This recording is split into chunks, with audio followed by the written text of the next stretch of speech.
Synthèse. La synthèse des infos de la RDC, l'Afrique et le reste du monde. Une seule adresse.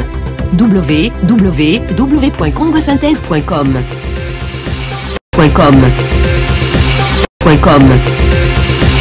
L'opposition sans position. Selon le journal Le Point, Joseph Kabila et Félix Tshisekedi mènent des tractations pour crédibiliser le processus électoral et se partager le gâteau post-électoral.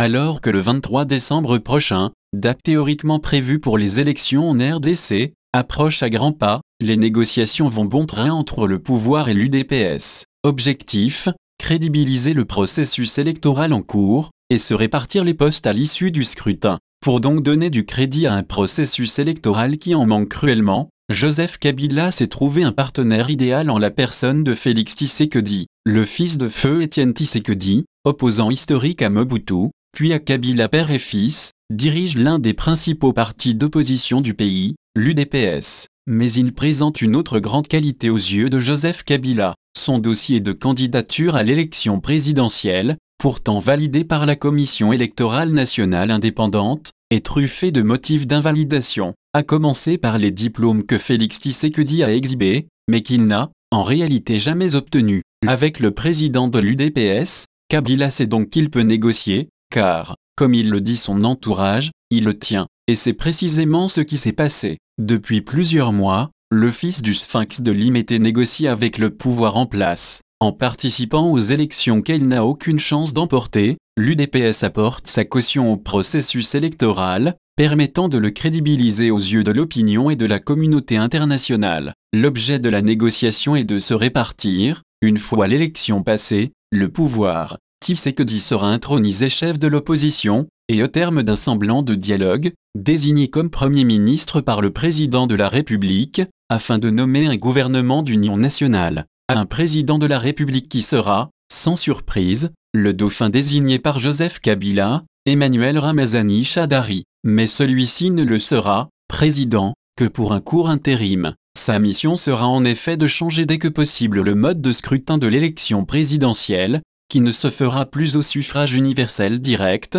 mais au second degré, un stratagème qui doit permettre à l'actuel chef de l'État de retrouver son poste le plus rapidement possible. Une fois son ouvrage accompli, Shadari démissionnera. Une nouvelle élection présidentielle anticipée aura lieu, mais ce scénario bien huilé, qui satisfait les intérêts des deux partis, le Front commun pour le Congo, FCC, plateforme électorale du pouvoir, comme l'UDPS, comporte un défaut majeur. La seule participation de cette dernière et de quelques autres opposants, dont l'UNC de Vital Kamerhe qui négocie, lui aussi, avec le pouvoir, au scrutin à venir ne suffit pas à crédibiliser le processus électoral en cours. Les critiques se focalisent en particulier sur la machine à voter, lourdement soupçonnée d'être l'instrument d'une fraude massive en faveur du pouvoir. À juste titre manifestement, selon diverses sources concordantes, ces machines seraient en cours de programmation afin de fournir le jour du vote les résultats souhaités par le pouvoir.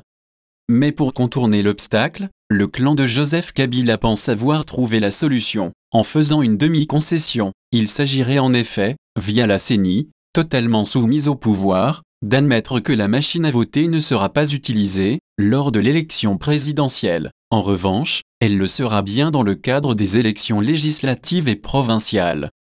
Pour le pouvoir en place, cette solution n'offre que des avantages. En même temps, cela ne préjudicie en rien à la capacité du pouvoir de manipuler le vote le jour des élections. En effet, il est aisé de modifier le résultat sorti des urnes, dans le cadre d'une présidentielle avec une circonscription unique, et seulement 21 candidats. Les méthodes habituelles, qui ont largement prouvé leur efficacité par le passé, en 2006 et 2011, suffiront amplement. En revanche, la tâche est bien plus ardue dans le cadre d'élections législatives et provinciales où les circonscriptions se comptent par milliers, et les candidats par dizaines de milliers. Il est dès lors aisé pour chacun de ces candidats, dans les différents bureaux de vote du pays, de placer ses scrutateurs afin de s'assurer du bon déroulement du scrutin. Et en cas de litige, les PV de dépouillement du scrutin pourront être transmis à la Cour constitutionnelle par les plaignants qui seront alors établis dans leurs droits. D'où le maintien pour ces scrutins législatifs et provinciaux de la machine à voter qui, en quelques clics,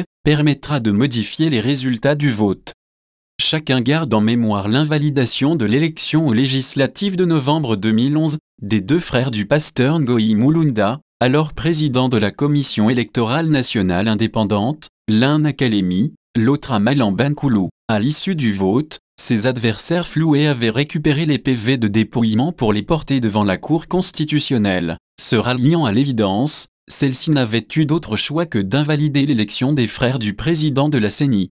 Les principales victimes de ce schéma longuement mûri seront le mouvement de libération du Congo de Jean-Pierre Bemba et Ensemble de Moïse Katumbi. Ces deux mouvements, qui englobent plusieurs plateformes électorales en leur sein, présenteront le plus grand nombre de candidats aux élections législatives et provinciales. Mais avec la machine à voter, il est fort à parier que leurs candidats, même vainqueurs dans les urnes, seront donnés battus par l'informatique. Ainsi, après avoir été exclus de la course à la présidentielle, leur leader Jean-Pierre Bemba et Moïse Katumbi ayant été empêchés par le pouvoir de se présenter, leurs partis respectifs se voient à leur tour écartés du reste de la compétition électorale. C'est ainsi que, chacun y trouvera son compte. Joseph Kabila garantira la victoire de son camp et s'offrira la perspective d'un retour rapide au poste de président. Quant à Félix Tshisekedi, il sera intronisé leader de l'opposition et Premier ministre d'un gouvernement d'union nationale. C'est ce deal qui explique le fait que l'UDPS, depuis quelque temps,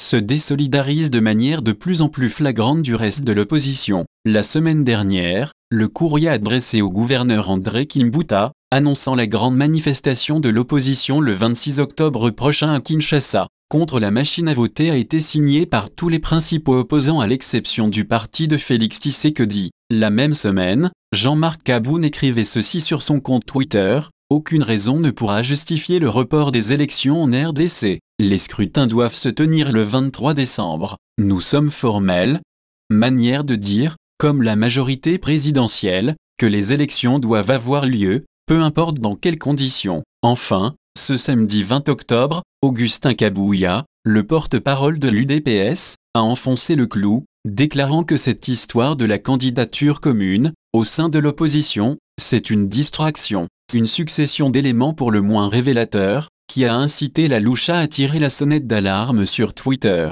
Des rumeurs sur un deal occulte entre Félix Tshisekedi et Joseph Kabila pour servir à légitimer la parodie électorale du 23 décembre 2018 ont circulé. En s'éloignant du reste de l'opposition sur les machines à voter, l'UDPS n'aide pas à dissiper pareille rumeur, bien au contraire a prévenu le célèbre mouvement citoyen, une tournure subtile qui démontre bien que personne n'est dupe. Reste maintenant pour Joseph Kabila à faire le plus dur, passer de la théorie à la pratique, car il est tout sauf certain, pour des raisons à la fois budgétaires, logistiques, politiques et diplomatiques, que les élections en RDC pourront avoir lieu le 23 décembre prochain. Bonjour, M. Jean-Pierre Bemba. Bonjour. Ces derniers temps, vous ne cessez de multiplier des contacts avec vos militants pour les encourager à participer à la marche de l'opposition prévue ce vendredi 26 octobre 2018. Vous l'avez fait ici à Kinshasa, récemment en Bandaka, par vidéoconférence. Pourquoi appuyez-vous l'organisation d'une telle marche à 2 mois presque de la tenue des élections? Bien, parce que d'abord, la CENI, et principalement la présidence et le bureau de la CENI sont sourds à l'appel de la population et des cadres et des candidats aux différentes élections, qui sont en train de se plaindre de ce qu'on appelle aujourd'hui la machine à tricher, et surtout le lot de 10 millions d'électeurs fictifs qui est mis en place pour pouvoir déjà faire gagner les candidats à tous les niveaux des élections et pouvoir se créer une majorité et mettre en place un chef d'État sur base de 10 millions de fictifs. Contrairement à ce que doit être une élection dans un État démocratique, il doit être l'aspiration et l'émanation, je veux dire, du peuple. Ce qui se fait que à partir du moment où il n'y a pas de dialogue et de coopération au niveau de la CENI, je pense qu'il n'est jamais trop tard pour pouvoir appeler la population, qui est le souverain primaire, de pouvoir se déterminer, bien sûr pacifiquement, conformément à la Constitution et aux droits qui sont réservés au peuple, de pouvoir manifester en informant les autorités. Et il n'est jamais trop tard. Est-ce qu'avec une telle marche, M. Jean-Pierre Bemba, peut-on dire que vous êtes sur le chemin de boycott des élections ou le contraire? Ce n'est pas de boycott. Aujourd'hui, ce que nous appelons, c'est que la CENI revienne à la raison. Ou alors que ce qui sera fait, si elle devait maintenir, c'est qu'effectivement, elle confirme qu'elle est en train de mettre en place la plus grande fraude électorale avec une affaire de machine à voter qui n'a jamais été testée nulle part dans le monde. Je pense qu'il n'y a personne qui est dupe aujourd'hui. Nous connaissons les schémas. Mais est-ce que vous avez des assurances que vos préoccupations telles que vous l'évoquez maintenant là seront prises en compte par la CENI qui visiblement jusque-là ne change pas le langage, elle tient sans embâche à l'usage de la machine à voter au prochain scrutin? Écoutez, le fait de manifester est justement une protestation. Nous espérons que les protestations seront entendues par les autorités de la place et également la commission électorale indépendante qui organise ces élections. Quelle alternative préconisez-vous dans l'hypothèse où la CENI ne prête pas l'oreille attentive à vos doléances? Vous allez faire quoi? C'est une violation de la loi électorale. La loi électorale n'autorise pas, je veux dire, l'utilisation de la machine à voter, mais bien celui du papier. Nous demandons simplement que la commission électorale indépendante, soi-disant, puisse respecter elle-même les lois de la République. Sinon, alors, on est dans quel type de démocratie? Mais, M. Jean-Pierre Bemba, dites-nous clairement, est-ce qu'il y a vraiment l'unanimité de toute l'opposition sur le refus de la machine à voter? Lorsqu'on voit aujourd'hui l'UDPS qui explique à l'opinion que la machine à voter est un piège, un prétexte pour ne pas aller aux élections. Nous avons signé avec Félix Tshisekedi, le président de l'UDPS, à Bruxelles, et nous avons convenu tous au niveau des points. Nous avons signé, il a signé librement la question de cette machine soi-disant à voter, et nous étions tous tombés d'accord. Mais vous ne voyez pas que l'UDPS a changé un peu d'avis sur ça? Il faudrait leur poser la question, monsieur. Je ne suis pas de l'UDPS. Ok. Après le dernier meeting de l'opposition, vous avez proposé qu'il fallait dans l'urgence que toute l'opposition se réunisse pour monter un programme commun et choisir un candidat présidentiel unique de l'opposition. Où en sommes-nous aujourd'hui avec cette proposition? C'est en cours. Les réunions se tiennent quotidiennement. Tous les candidats, en tout cas à l'élection présidentielle, ont proposé, ont présenté au niveau de l'opinion publique leur programme respectif. Il appartient maintenant à une commission qui a été mise en place de pouvoir regrouper tout ça et de faire une proposition d'un programme commun. Ça va sortir dans les jours qui viennent, ça va sortir. Monsieur Jean-Pierre Bemba, au regard des informations que vous détenez sur l'état d'avancement du processus électoral en RDC, est-ce que vous croyez vraiment avec sincérité à la tenue des élections le 23 décembre prochain?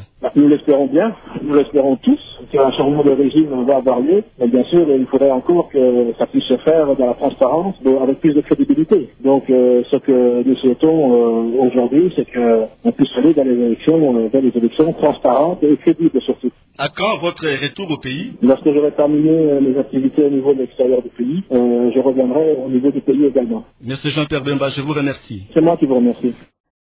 Piratage. Le choix de l'électeur n'est pas à l'abri des modifications volontairement programmées. On ne peut à l'état actuel des choses certifier que le vote de l'électeur sera fidèlement retranscrit. La loi électorale reconnaît à la CENI l'organisation des élections soit au moins d'un bulletin papier, soit par vote électronique. Cependant, à son article 237 ter alinéa 1, la loi électorale exclut le recours au mode de vote électronique pour les élections du 23 décembre 2018. Pendant les élections, dans la majorité des cas, on fera face à des électeurs non formés à l'utilisation de la machine à voter. Ils devront donc être assistés par les agents du bureau de vote, ce qui annule le sens secret du vote, et cela prendra plus de temps pour voter. Le lancement d'une vaste campagne contre le recours à la machine à voter aux élections du 23 décembre 2018 et contre l'utilisation en l'état du fichier électoral actuel. Et nous devons dire non à la machine à tricher. Cette machine n'est pas fiable. Le processus électoral reste opaque. Il y a cette histoire de machine à voter que nous ne voulons absolument pas.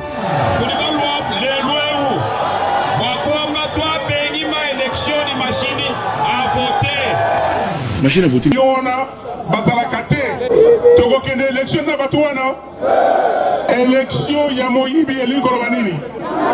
Synthèse des infos de la RDC, l'Afrique et le reste du monde.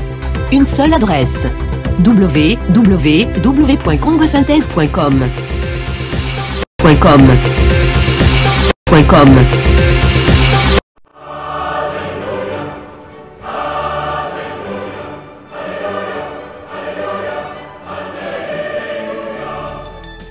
nzambe atikaka bana nete botala solution ya sika ezwami mpo na bato bazobele na Kisasa. Solution eye ya ofele, solution eye ya ofele qui dit que mutuelle de santé ya sika, mutuelle de santé batu sol opesi mbongo awa basiporte mutu no na Kisasa ofele na bahôpitaux tout ya kini bazala bakontrat na bahôpitaux tout ya kini opesi mbongo awa kuna bakesalele examen ofele, consultation ofele, traitement ofele, un hôpital ofele na Kisasa. Pour 150 livres par patient, vous bénéficierez d'une couverture médicale pendant 1 an. Consultation gratuite pendant 1 an. Examens médicaux gratuits pendant 1 an. En cas d'hospitalisation, la mutuelle vous prend en charge pendant 10 jours. Pour bénéficier de cette offre, enregistrez les membres de votre famille à partir du mois d'octobre jusqu'à fin décembre 2018. Avec mutuelle de santé, Batou Sol. Kebako.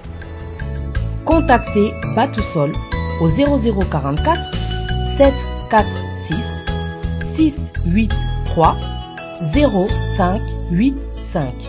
Batou-Sol vous remercie et vous dit à très bientôt.